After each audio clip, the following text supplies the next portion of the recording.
back to the most important metrics. Now, let's have a look at conversions.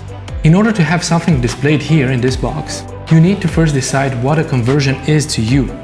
Which page does a visitor need to reach in order for you to regard it as a valuable action? In most cases, this will be a checkout page or a sign-in page. These represent classical conversion actions that turn a visitor into a customer. So, you need to go to Website Settings, Page Settings, and you will see Conversion Pages group. Add a conversion page. Type a generic name for it, and choose a page by just typing the name.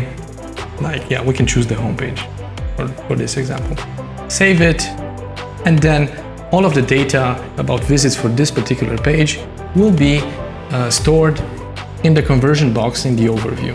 Starting from now, all visits to this page will be counted as conversions and be displayed in the main overview. The higher the number, the more customers you got. This is a better measure of success and return on investment than just counting simple visitors.